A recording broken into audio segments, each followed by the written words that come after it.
Hello students. तो आज हम बीएड फोर्थ सेमेस्टर जो सेकंड बुक है स्कूल करिकुलम डेवलपमेंट, उसका एक और टॉपिक पढ़ने जा रहे हैं जिसका नाम है एनसीएफ, मतलब कि राष्ट्रीय पाठ्यक्रम संरचना 2005। तो राष्ट्रीय पाठ्यक्रम संरचना की जो पहले हम पृष्ठभूमि क्या थी वो देख लेते हैं। ये ऐसा बता रहा है कि जो मतलब हमारा देश, सारे देश जो होते हैं वो हमारे अपने स्कूल के बच्चों के पाठ्यक्रम में वो सारी चीज़ें जोड़ते हैं जिससे उनका मतलब गुणात्मक विकास हो या फिर उनमें क्रांतिकारी परिवर्तन जो है ला सकें। मतलब कि प्राथमिक लेवल से ही जो है उसमें उन्हें हम ऐसी चीज़ें सिखाएं जिनसे उसमें जो है क्रांतिकारी परिवर्तन आए। तो इसी क्षेत्र में जो है अनेक बार हमारे वहाँ हमारे देश में जो है शिक्षा नीतियाँ दी गई, जैसे राष्ट्रीय शिक्षा नीति 1986 दी गई, फिर उसमें संशोधन किया गया।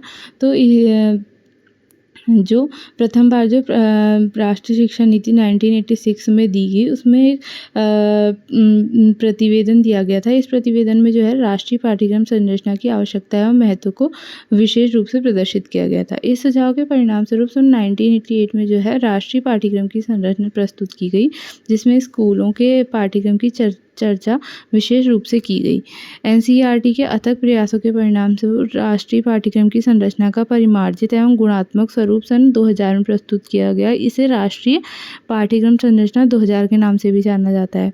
इस प्रकार राष्ट्रीय पाठ्यक्रम संरचना जो है 2005 से पूर्व राष्ट्रीय पाठ्यक्रम संरचना सन 1968 तथा राष्ट्रीय पाठ्यक्रम संरचना सन 2000 का स्वरूप प्रस्तुत किया गया। इससे यह स्पष्ट होता है कि राष्ट्रीय पाठ्यक्रम के स्वरूप के संदर्भ में विचार विमर्श एवं उसके परिणामों की प्रक्रिया का कार्य प्रारंभिक काल से ही चल रहा था। तो मतलब कि पहले एक बारी इसे जो है 1968 में, फिर 2000 में भी प्रस्तुत किया गया था और फाइनली जो है राष्ट्रीय पाठ्यक्रम संरचना जो है 2005 में आई। अब हम देखेंगे कि इसके उद्देश्य क्या थे। तो प्रत्येक योजना कार्यक्रम या पाठ्यक्रम से पूर्व उद्देश्यों का निर्धारण किया जाता है कि ये हम क्यों लागू कर रहे हैं, इससे क्या क्या चीज़ें बदलाव आएंगी, ये उसके उद्देश्य देखे जाते हैं। तो इसमें सबसे पहला था कि राष्ट्रीय एकता का विकास। राष्ट्रीय पाठ्यक्रम सन 2005 की संरचना में देश की एकता एवं अखंडता से संबंधित विषय वस्तु को अधिक महत्व प्रदान किया गया था। भारत में विभिन्न धर्म एवं भाषाएं प्रचलित हैं। अनेक प्रकार की विचारधाराओं में एकता की आवश्यकता सदैव रहती है। इस क्रम में भारतीय परिस्थितियों में सदैव राष्ट्रीय एकता की आवश्यकता रहती है। इसलिए एक पाठ्यक्रम में राष्ट्रीय एकता से संबंधित विषय वस्तु को महत्व प्रदान किया गया। तो सबसे पहला था कि राष्ट्रीय एकता। जो हमारा देश है वो बहुभाषी राष्ट्र है, यहाँ अनेक प्रकार के जो है धर्म जाति के लोग रहते हैं, तो उसमें एकता बनी रहे, इसके लिए इसने जो है राष्ट्रीय एकता को जो है महत्व दिया था। दूसरा क्या था, इस तरणाकुल जो है शिक्षण विधियाँ। तो राष्ट्रीय पाठ्यक्रम में स्तर के अनुसार शिक्षण विधियों के प्रयोग को मान्यता प्रदान की गई थी। जैसे प्राथमिक एवं पूर्व प्राथमिक स्तर पर सामान्य रूप से उन शिक्षण विधियों का प्रयोग करना चाहिए जो कि खेल से संबंधित हो, तथा कथन एवं व्याख्यान विधि का प्रयोग माध्यमिक स्तर पर करना चाहिए। इस प्रकार यह स्पष्ट होता है कि इस पाठ्यक्रम उद्देश्य स्तरणाकुल शिक्षण विधियों का विकास करना। तो मतलब कि स्तरणाकुल शिक्षण विधियों से मतलब यह है कि प्रत्येक स्तर पर अलग अलग तरीके से जैसे बच्चे समझेंगे उस तरह की जो शिक्षण विधियों का प्रयोग किया जाए। जैसे जो प्राथमिक या पूर्व प्राथमिक लेवल के बच्चे होते हैं उन्हें हम खेल के माध्यम से या फिर कहानियों के माध्यम से, चलचित्रों के माध्यम से सिखा सकते हैं। और माध्यमिक स्तर पर जो है हम ग्रुप डिस्कशन करा सकते हैं या छात्र और शिक्षक के बीच में जो है जो डिस्कशन करके हम इस तरीके से जो है बच्चों को सिखा सकते हैं। यही था जो इस तरणाकुल शिक्षण विधियाँ। तीसरा क्या था, मानसिक एवं शारीरिक विकास का समन्वय। छात्र के मानसिक एवं शारीरिक विकास से संबंधित दो पक्ष होते हैं। इस पाठ्यक्रम को मानसिक एवं शारीरिक दृष्टि से छात्रों के अनुकूल बनाकर मानसिक एवं शारीरिक विकास के उद्देश्यों को पूर्ण किया गया। जो है जो ये एनसीएफ 2005 था, इसमें जो है मानसिक और शारीरिक विकास हो बच्चों का, इस बात पर भी बहुत ध्यान दिया गया था। चौथा है सामाजिक एकता।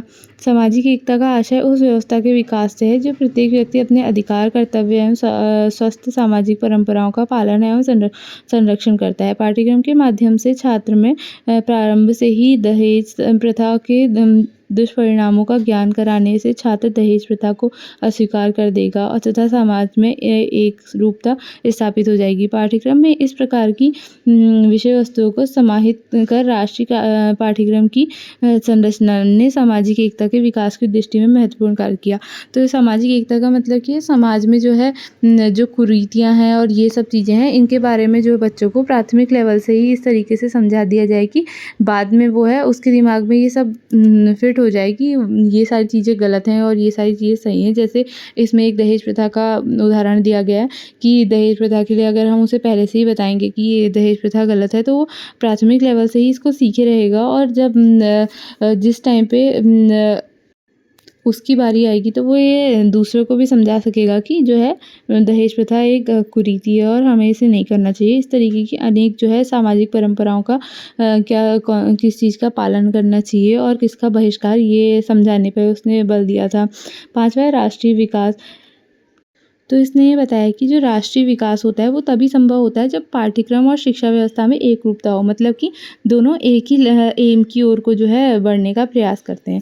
तो राष्ट्रीय पाठ्यक्रम जो 2005 का मुख्य उद्देश्य क्या था, राष्ट्र को विकसित अवस्था में पहुंचाना और क्योंकि जो है यही एक शिक्षा का मूल मंत्र है। छठा क्या था, प्रभावी शिक्षण का उद्देश्य। जो एनसीएस 2005 था, उसने क्या किया था, जो शिक्षक थे उनका सशक्तिकरण करने का प्रयास किया था और जितने भी मानवीय और भौतिक संसाधन है पाठ्यक्रम के लिए पढ़ाने के लिए, जितने भी जो है भौतिक और मानवीय संसाधन है उनको एकजुट करने का प्रयास किया था ताकि जो है शिक्षण व्यवस्था एक प्रभावी शिक्षण व्यवस्था के थ्रू हम बच्चों को पढ़ा सकें। सातवां था कि छात्र के अध्ययन के प्रति रुचि का विकास करना, मतलब कि छात्रों को इस तरीके से पढ़ाया जाए कि उन्हें जो है हमारा पाठ्यक्रम बोझिल ना लगे। ये नहीं कि पढ़ना है बल्कि वो बहुत इंटरेस्ट लेते हुए उसको पढ़े। इस तरीके की जो है पाठ्यक्रम पर उसने सुझाव दिए थे। 8वां था कि छात्रों का सर्वांगीण विकास, कि हर तरीके से उसका विकास हो। ये नहीं कि वो पढ़ाई के ही क्षेत्र में आगे बढ़ रहा है, साथ ही साथ जो है वो समाज की चीज़ें भी सीखे और जो है इंटरनेशनल लेवल की चीज़ें भी सीखे कि हमारे दूसरे देशों में क्या-क्या चल रहा है। तो इस तरीके से हर जगह उसका, हर चीज़ों में उसका विकास हो, इस बात पे उसने बल दिया था। और 9वां है अभिभावकों की आशंकाओं की पूर्ति। प्रत्येक अभिभावक अपने बालक को जो है विद्यालय में भेजने के बाद उससे कुछ अपेक्षाएँ रखता है। इन अपेक्षाओं की पूर्ति विद्यालय व्यवस्था एवं विद्यालय पाठ्यक्रम पर निर्भर करती हैं। अतः अभिभावकों की आशंकाओं को ध्यान में रखकर इस पाठ्यक्रम को निर्मित किया गया। मतलब कि जब जो हमारे पेरेंट्स हैं वो हमें स्कूल भेज रहे हैं, तो वो ये चाहते हैं कि स्कूल जाके वो क्या सीख रहा है, उसके बच्चों के लिए उनकी जो है अपेक्षाएँ मतलब कि बढ़ जाती हैं कि वो कुछ सीख के आएगा, नया करेगा। ये सब चीज़ें किस पे डिपेंड करती हैं कि वहाँ के पाठ्यक्रम पे और जो है छात्र और शिक्षक पे डिपेंड करती हैं कि शिक्षक क्या पढ़ा रहा है, छात्र उसे ग्रहण कर रहा है या नहीं कर रहा है और वो किस पाठ्यक्रम के अंतर्गत पढ़ रहा है। तो ये सब चीज़ें जो है हमारी एनसीएफ जो है 2005 में दी गई थी। तो ये सब उसके राष्ट्रीय पाठ्यक्रम संरचना 2005 के उद्देश्य थे।